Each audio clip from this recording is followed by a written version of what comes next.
Bonjour. Alors je fais une vidéo à chaud sur les attentats récents qui se multiplient un peu partout. Encore une fois, ça arrive par groupe. Alors est-ce que ça arrive par groupe parce que c'est une volonté, c'est une organisation, ça vient de la même organisation, comme Daesh essaie de nous le faire croire, ou est-ce que ce sont les médias plutôt qui regroupent des actes monstrueux en disant que, tiens, d'un coup, il semble y avoir une vague terroriste meurtrière sur la planète, coordonnée. Moi, je penche plutôt vers la deuxième solution. Je pense que... Alors, évidemment, toutes mes condoléances à toutes les familles de toutes les victimes du monde entier, sans aucune distinction. Il y a plusieurs choses dans cette histoire. D'abord, on va prendre le cas français, le cas du train de Marseille.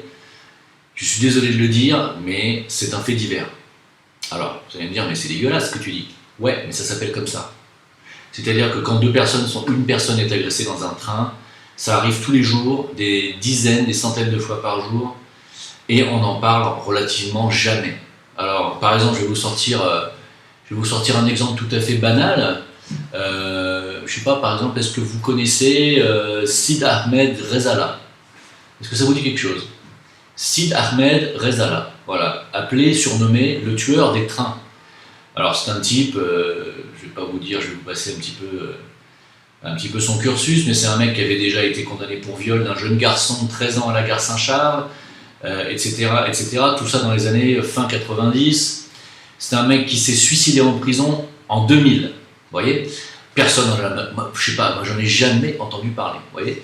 Et il s'avère que quand j'ai fait ma recherche sur l'attentat, enfin le double meurtre du train de Saint-Charles récent, je suis immédiatement tombé sur cette info. Sidi Ahmed, je sais pas quoi. Sidi, même si j'écorche son nom, c'est pas bien grave. Sid Ahmed Rezala. Voilà, je suis tombé sur lui, le tueur des trains. Voilà, je n'avais jamais entendu parler. Un type qui a tué visiblement des dizaines de personnes dans des trains, qui était connu pour tuer des gens dans les trains. Bon. Le point commun peut-être qu'il pouvait avoir avec le tueur d'aujourd'hui, d'hier à Marseille, c'est qu'ils semblent venir tous les deux du même pays, puisque lui était algérien et que le gars qui a tué récemment les deux jeunes femmes semble venir à peu près de la même provenance. Mis à part ça, voilà, je veux dire, des faits divers comme ça, horribles, il y en a tous les jours, des centaines dans toute la France. Renseignez-vous, lisez n'importe quel journal local et vous verrez que dans les faits divers, rubrique faits divers, il y a agression, viol. Il y a même des viols sur des gamines de 11 ans où on relâche le violeur en disant que c'est pas un viol parce que la gamine ne s'est pas défendue. C'est la France, mes amis. C'est la France et c'est pas la France depuis hier. C'est la France depuis des décennies. Voilà. Alors, il y en a qui vivent dans le Vercors, dans le Var, évidemment celui qui vit à Parchemont dans le Var, dans le Haut-Var, il risque pas d'être au courant de ce qui se passe dans les transports communs, dans les cités, dans les quartiers chauds et dans les régions parisiennes, dans les régions lyonnaises et marseillaises. Il risque pas de savoir, le gars. Parce que c'est pas la même France. Quand vous vivez dans un petit village où vous entendez les grillons et les cigales et que c'est tout ce qui vous dérange, vous risquez pas de savoir et d'être au courant de ce qui se passe dans ce pays, dans certains quartiers. Voilà. Et quand je dis certains quartiers, c'est dans certaines régions entières. Il y a deux France. Il y a une France rurale et puis il y en a une autre qui n'a pas du tout la même réalité de vie. Et évidemment, vous comprenez bien qu'il ne peut pas y avoir de réelle unité nationale avec de telles différences dans un seul pays. La réalité, elle est celle-ci, elle est qu'on est en train de se servir aujourd'hui, parce que je suis en train de regarder la chaîne parlementaire, on se sert bien entendu de ce fait divers monstrueux. Attention, je n'enlève pas la nature monstrueuse du fait divers de Marseille. C'est absolument abject pour ces deux jeunes femmes et surtout pour les familles. C'est abominable, voilà. Je n'enlève absolument pas le côté abominable de la chose. Mais il s'avère qu'on avait encore affaire à un tueur qui était, je crois, 7 fois récidiviste dans notre pays, pourtant pas français. Qu'est-ce qu'il fait là? Pourquoi on continue de les laisser en France, ces gens-là, alors qu'on sait pertinemment qui sont fichés S, qui sont suivis pour ça, que ce sont des gens dangereux, et je crois qu'il avait été arrêté 8 jours avant encore pour un truc, on l'a relâché. Ça prouve bien, et c'est ce que je vous dis, qu'on fait exprès de les laisser dans la nature. Vous ne me croyez pas? Bah, il y a maintenant, je pense, pas mal d'entre vous qui commencent à me croire, à penser comme moi, mais on se sert de ça, on en a besoin. Quand je dis on, je ne parle pas de moi, hein, je parle du gouvernement, je parle du système derrière. Parce que de quoi ils sont en train de parler là, à l'heure actuelle? À l'heure où je vous parle au Parlement, ils sont en train de voter des lois pour continuer l'état d'urgence, alors que Macron voulait qu'on en sorte en octobre, je crois, ou en novembre. Donc ils vont continuer l'état d'urgence, alors basé sur quoi? Sur un fait divers. On a trouvé des bonbonnes de gaz à Paris, au pied d'un immeuble. Allez, allons-y, donc c'est un acte de terrorisme, bon, d'accord, très bien. Admettons, vaut mieux qu'ils les arrêtent avant que ça se produise. Mais ça va servir quoi? Des mesures sécuritaires, ça va nous amener à de plus en plus de mesures sécuritaires, et vous allez voir qu'au final, ça finira avec la puce sous la peau. Ça finira comme ça. Alors qu'il suffirait tout simplement de mettre des frontières dans ce pays et d'expulser les gens qui n'ont rien à faire là, ça commencerait déjà à minimiser les risques, ce genre de risques. Après, dans les transports communs, que ce soit dans les quartiers chauds, que ce soit dans les banlieues de grandes villes comme Marseille, Paris, Lyon, Grenoble, hein, et d'autres, je veux dire, là il faudrait mettre du flic, dans chaque wagon, parce qu'on est arrivé à un tel degré d'insécurité et un tel degré de racaillerie, si vous voulez, il y a tellement de délinquance dans ces quartiers, dans ces régions, qu'on est arrivé à un point maintenant où c'est plus possible de surveiller et de sécuriser tout le monde, c'est impossible. Et ça fait longtemps que c'est calculé. C'est calculé depuis longtemps, pourquoi? Pour que les gens arrivent justement à ce stade où maintenant, vous n'êtes plus en sécurité nulle part. Et que ça n'est pas du tout la faute de Daesh.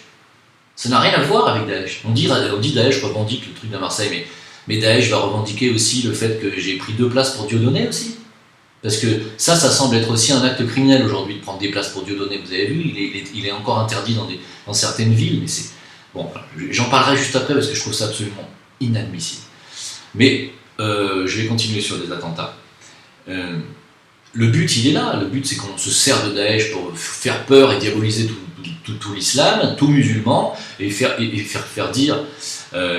croire aux gens que n'importe quel acte, sous prétexte que ce soit dans un train fait par quelqu'un qui vient du Maghreb et qui crie Allahu Akbar, le but du jeu, c'est de faire croire aux gens que tous les musulmans sont des tueurs en série potentiels, des agresseurs potentiels, des violeurs potentiels.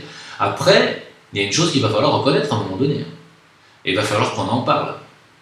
Quand je dis on, je parle sur les plateaux télé, publiquement, il va falloir qu'on mette ça quand même à plat. C'est qu'il y a quand même un problème entre les civilisations européennes, où les femmes sont libérées, s'habillent en mini-jupe, montrent leur bibole, et des fois même mieux que ça, et des gens qui viennent d'une culture où c'est interdit, où c'est considéré comme de la prostitution, et ça ne peut pas faire bon ménage.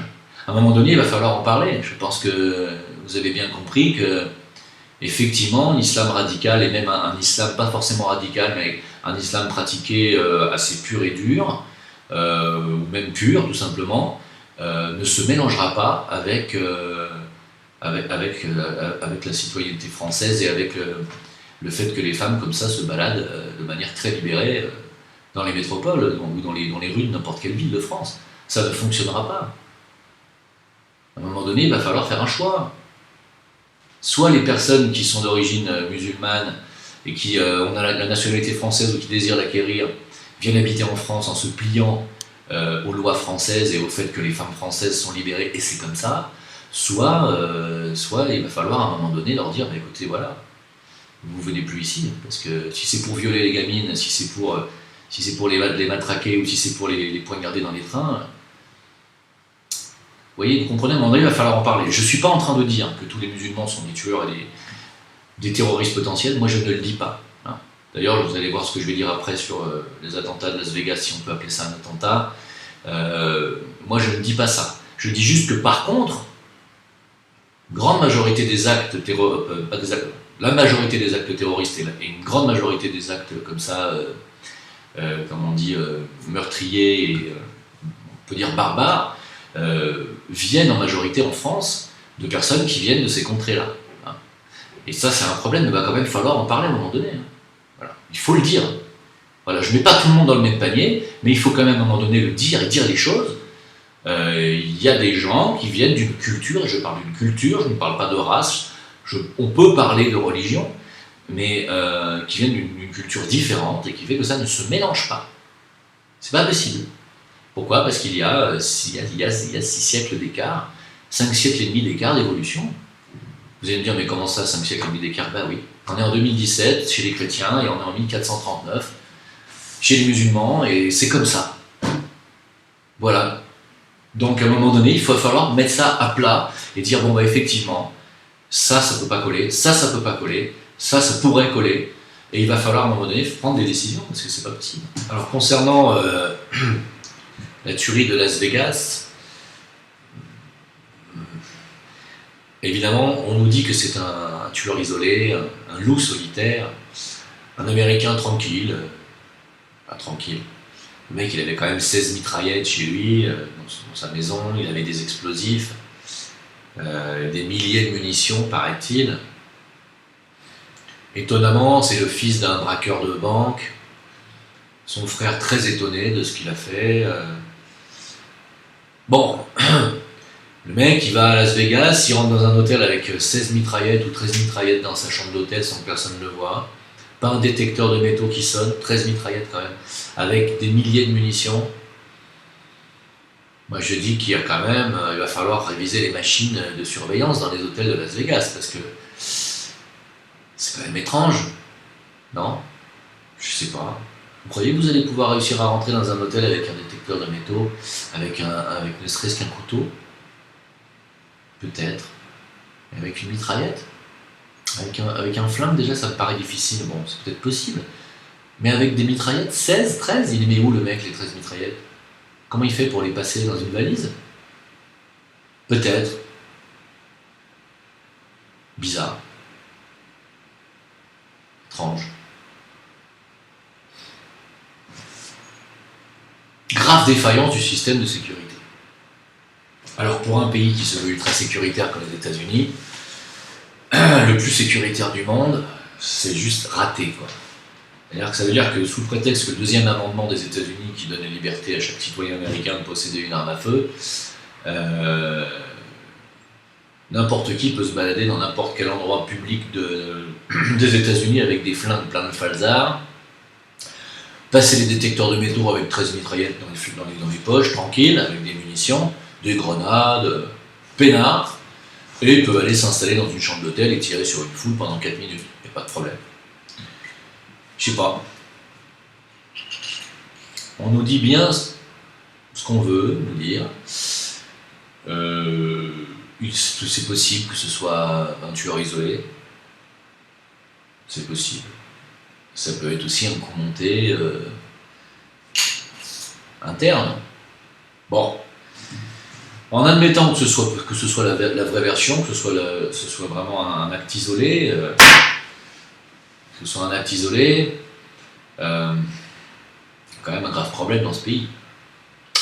Il y a plus qu'un grave problème, c'est que ce deuxième amendement, à un moment donné, il va peut-être falloir l'abolir, parce que c'est pas la première fois que ça arrive là-bas. Entre les tueries dans les maternelles, et puis dans les entreprises, c'est pas la première fois que ça arrive qu'un mec arrive avec des mitraillettes et puis flingue tout ce qui bouge et fait 70 morts. C'est pas la première fois aux États-Unis.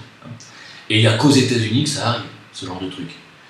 Pourquoi? Parce que si on donne la possibilité aux gens de s'acheter des flingues, évidemment ils vont s'en servir. Un flingue, ça a pour but, ça n'a qu'un seul but, c'est de tuer des gens. Des êtres vivants, des animaux. C'est pas fait pour décorer la maison. Si vous tirez dans les murs avec un flingue, ça fait des trous, c'est tout ce que ça fait. C'est pas... vous voyez? Donc, il n'y a que les délinquants qui portent des flingues, les délinquants dangereux, ou les forces de l'ordre, qui peuvent être à leur tour aussi des délinquants dangereux, surtout aux États-Unis. Surtout si vous êtes noir, que vous tournez le dos aux policiers blancs là-bas, en général, vous êtes une jolie cible.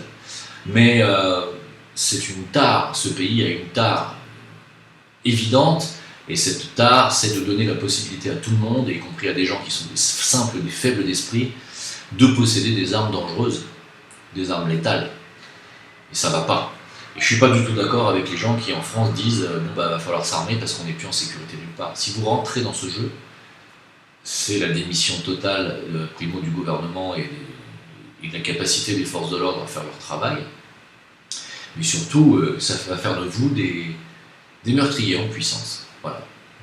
Et Dieu sait combien le pouvoir que peut donner une arme à feu peut transformer un homme en prédateur. Cette notion de pouvoir et cette faculté de pouvoir donner la mort aussi facilement qu'en tirant sur une gâchette peut transformer n'importe quel homme docile en prédateur. Le pouvoir de tuer est quelque chose qui peut radicalement changer quelqu'un. Donc, les armes à feu ne passeront pas par moi, en tout cas, c'est certain. Pour moi, c'est pas la voie. Hein. La violence n'est pas la voie, la violence ne mène qu'à la violence, et les armes à feu, les combats à armes à feu ne mènent qu'à une seule chose, c'est des tueries généralisées, des massacres, et c'est tout. Rien de plus. Alors, si vous me dites, ouais, mais si on se fait attaquer, comment on fait pour se défendre? Essayer de courir plus vite, je sais pas. Non, mais il y a des forces de l'ordre pour ça. Alors bon, c'est sûr, il y a des quartiers à éviter. Mais qu'est-ce qu'ils auraient fait les gens là, les gens dans le concert de Las Vegas, les gens qui étaient tranquillement en train d'écouter un chanteur, s'ils avaient tous eu un flingue sur eux là, ils auraient fait quoi de plus? Ils se seraient défendus contre le tireur qui était planqué dans sa chambre d'hôtel à 500 mètres? Ils n'auraient rien fait du tout, ça n'aurait rien changé à leur vie. Ils se seraient fait canarder de la même façon. Et ils n'auraient pas eu le temps de toucher à leur flingue. Ça sert strictement à rien dans ce cas-là. Rien. À rien. Alors, c'est sûr, si vous vous retrouvez un jour dans le métro à 10 contre 1, c'est sûr que c'est chiant, vous allez... oui, il vaut mieux courir, évidemment. Bon, des fois, on n'a pas le choix, on se fait attraper, oui, on se fait dépouiller, on se fait frapper. Ça fait partie des choses malheureuses de cette civilisation meurtrière et violente qu'est la civilisation actuelle, mondiale. L'humanité est violente. On est dans une phase de l'humanité où cette humanité se scinde en deux, où on a d'un côté des gens qui veulent évoluer, qui lisent des choses spirituelles, qui vont dans des concerts, qui vont écouter de la musique, parce que la musique réunit les gens dans la joie et dans la bonne humeur. Et d'un autre côté, on a les gens qui ne supportent pas ça, qui ne supportent pas l'amour, qui refusent la voie de l'amour et de l'union avec les autres, et qui préfèrent s'en remettre à des grenades, à des mitraillettes, à des attentats. C'est pas la bonne humanité, c'est tout. Et c'est pas parce que eux ont choisi la mauvaise voie que vous, qui écoutez des concerts et vous déplacez dans la joie et la bonne humeur, devez demain devenir comme cette mauvaise humanité. C'est pas votre but. Le but, il est pas là, le but, il est dans le pardon. Je sais que c'est difficile pour les gens qui se sont fait tuer leur mari, leur femme, leur fille sous leurs yeux par quelqu'un qui a tiré la mitraillette pendant un concert. Je me doute bien qu'il n'a pas envie de pardonner comme ça, le gars. Ça, je comprends. Je comprends très bien.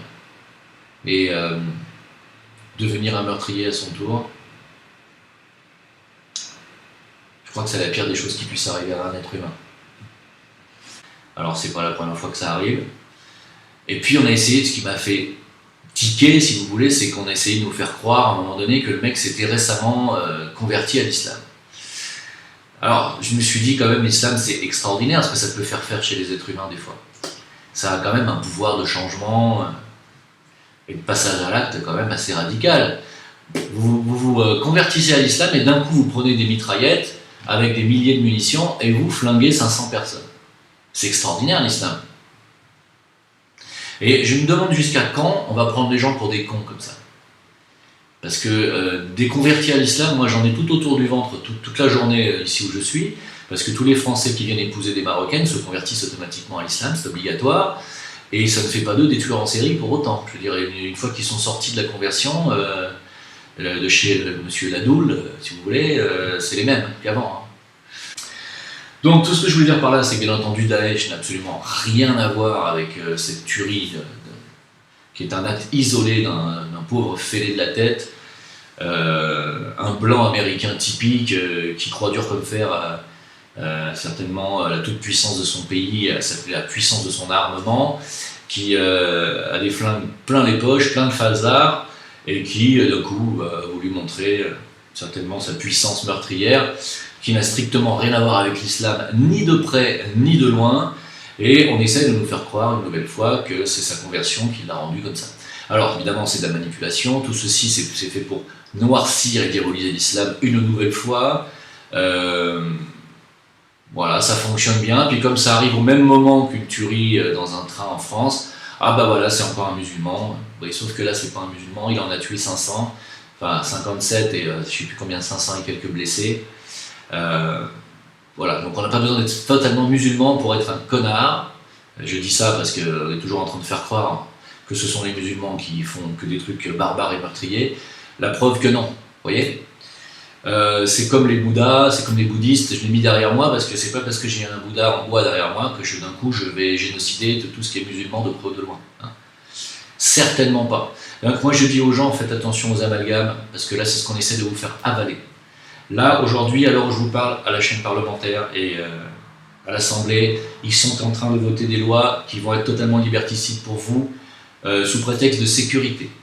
Alors que les faits divers, il y en a tous les jours depuis des décennies dans ce pays et que personne du gouvernement n'a jamais levé le petit doigt.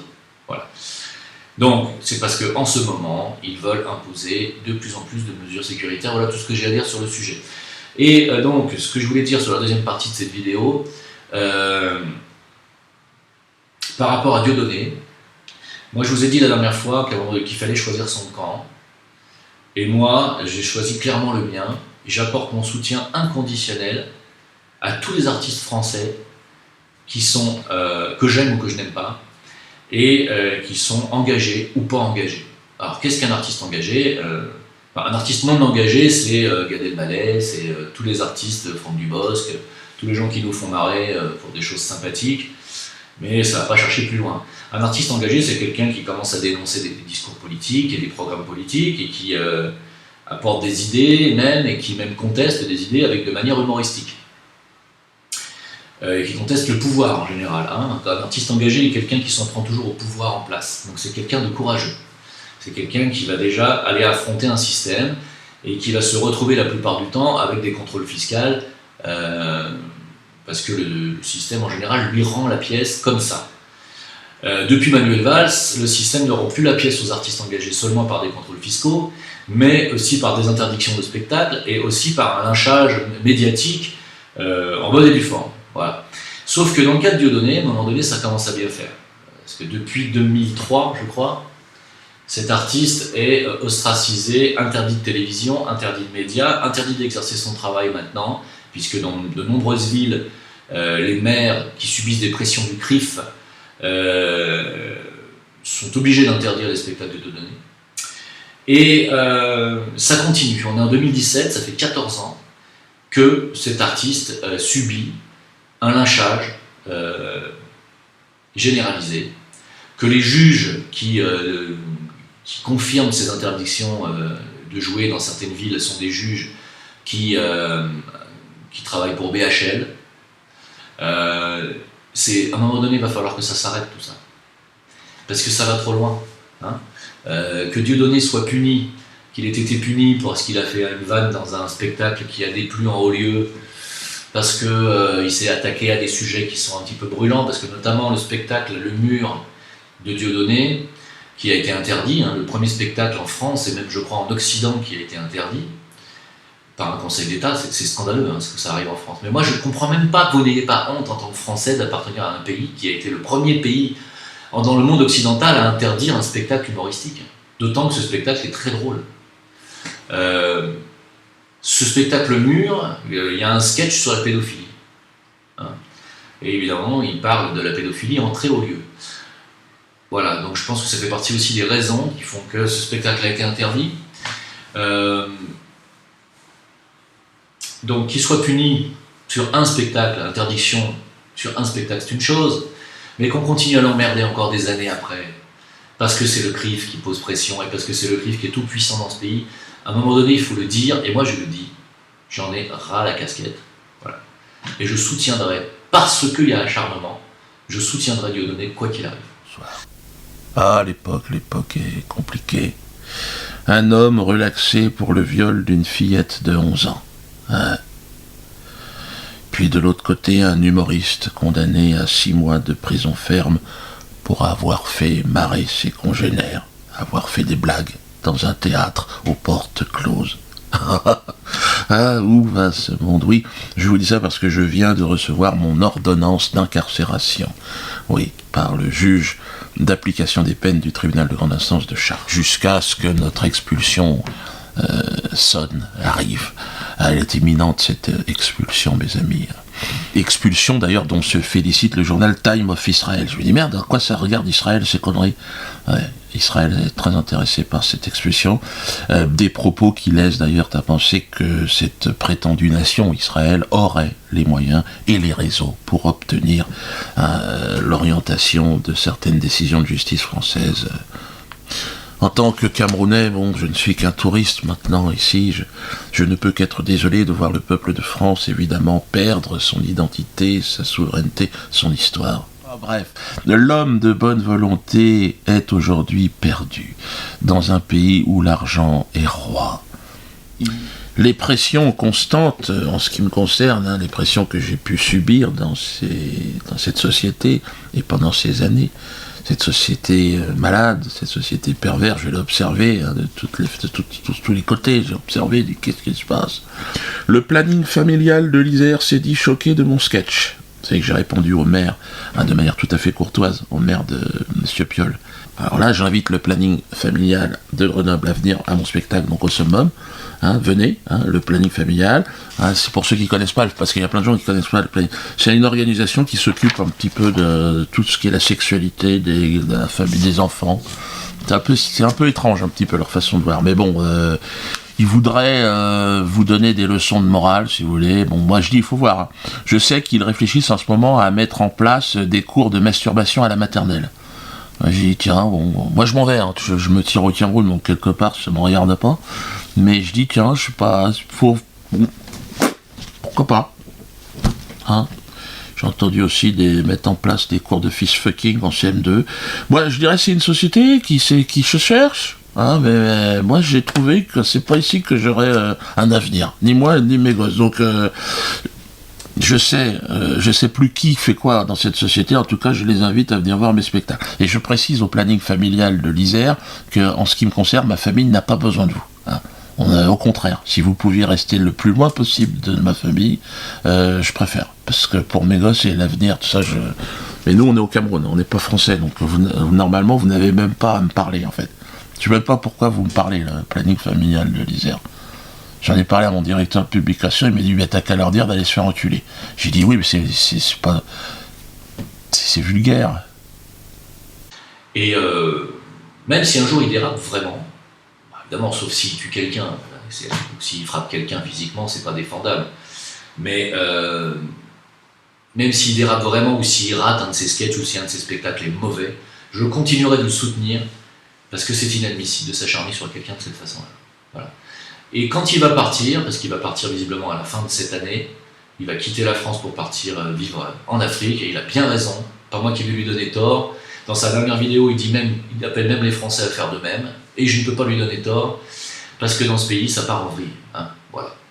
Donc, à voir que le peuple de France ne réagit pas sur la diabolisation d'un artiste, ne réagit pas sur le fait qu'on empêche des artistes d'ouvrir leur gueule, pas seulement Diodo, mais d'autres, des penseurs, des écrivains, mais même si on les aime pas, mais peu importe, c'est la liberté d'expression qui compte le plus, c'est ça qu'il faut sauvegarder le plus. Comment ça se fait que les gens ne se battent pas pour ça?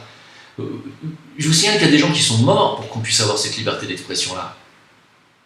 Pourquoi est-ce qu'on continue comme ça à nous laisser ronger par cette espèce de fascisme? Et finalement c'est du despotisme, complètement, on est sous dictature, de la pensée aussi. Pourquoi est-ce qu'on se laisse faire? Pourquoi est-ce qu'on laisse faire des choses pareilles dans ce pays? Le français a toujours été un peuple qui a su se rebeller. Pourquoi on ne se rebelle pas? C'est pas normal. Tout ce qu'on voit dans la rue, c'est des mélanchoniens, des gens qui sont de la France insoumise, et qui tiennent un discours, mais alors, d'une bêtise, mais excusez-moi, mais comment est-ce que vous pouvez être aussi stupide à gauche là? Mais je vous le dis. Alors, je dis pas qu'au Front National, en ce moment, ils sont mieux que vous. C'est du grand n'importe quoi aussi. Sauf qu'eux, ils sont pas dans la rue. Vous êtes dans la rue, vous défendez des idées, mais c'est grave.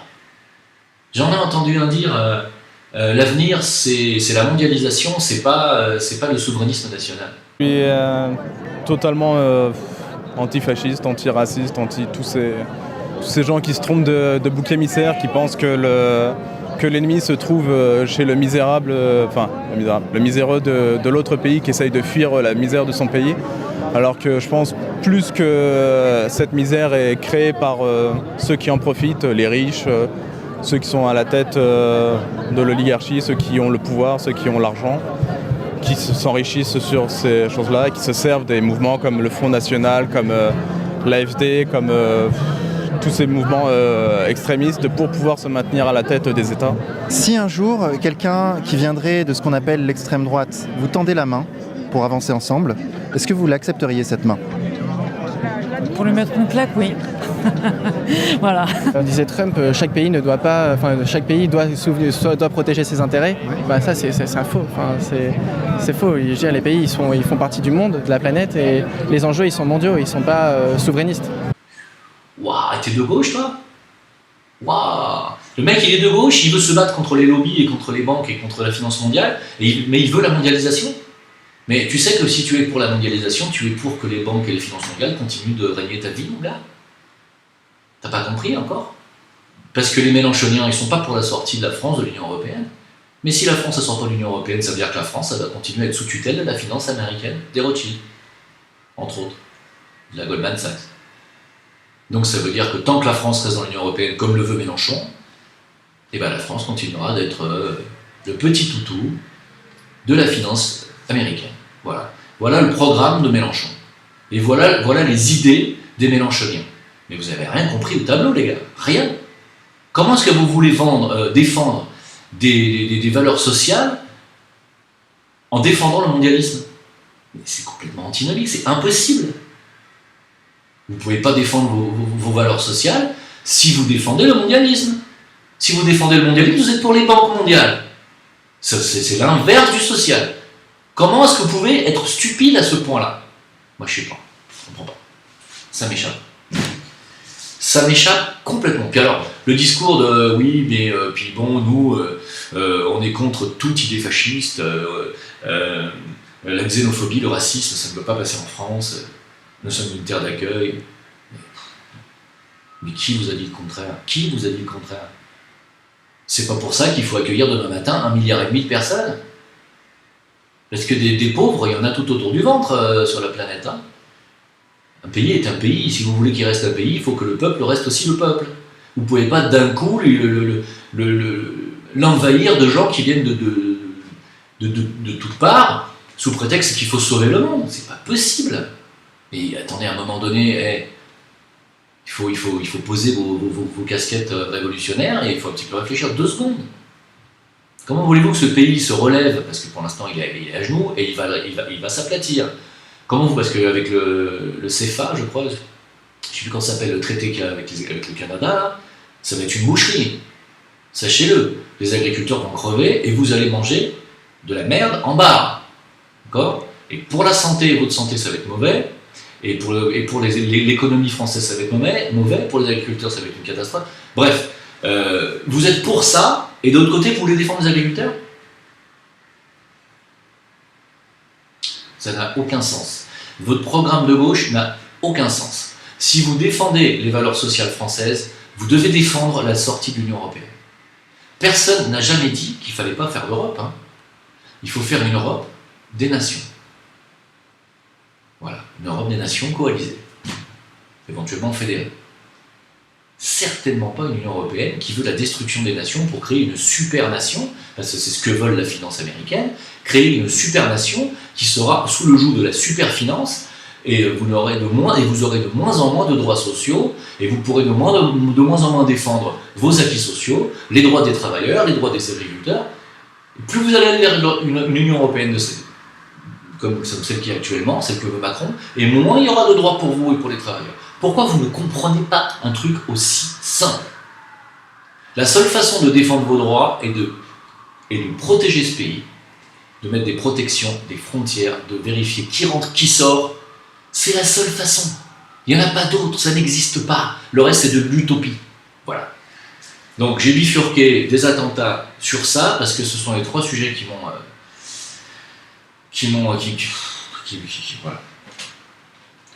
Et pas grand chose à rajouter. L'avenir, là pour l'instant, est sombre. Donc certainement des vidéos comme celle-là, je vais en refaire. Parce que je crois qu'on n'a pas vu le bout du tunnel encore, et loin de là en ce qui concerne ce genre d'attentats, ce genre d'actes barbares, ce genre de tueries isolées. Et on n'a pas fini d'en parler et de voir des lois liberticides et dites ultra sécuritaires être votées à l'Assemblée. Vous allez voir que ça va certainement pleuvoir dans les jours qui viennent. Voilà, donc pour Dieudonné, je vous conseille de regarder ses dernières vidéos qu'il a mises sur YouTube, parce qu'il a décidé de ne pas jouer et de ne pas faire finalement appel aux interdictions de ses spectacles dans les villes. Il a décidé de ne pas faire appel. Mais il encourage ses spectateurs à acheter le billet rapidement, et si le spectacle n'a pas lieu, eh bien d'attaquer la ville pour préjudice moral. Et il y a un précédent judiciaire qui fait que vous êtes sûr de récupérer 3 000 € de dommages et intérêts. Donc, si vous êtes 5 000 personnes à acheter un billet pour Dieudonné et que vous êtes 5 000 à ne pas pouvoir voir ce spectacle, et que vous êtes 5 000 à attaquer la ville, vous allez récupérer 5 000 fois 3 000 € minimum. Parce que vous pouvez demander beaucoup plus que ça.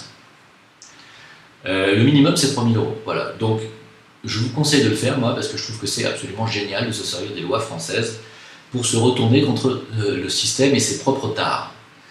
Sur ce, je vous souhaite une bonne continuation à tous et un bon courage pour la suite. Bye bye.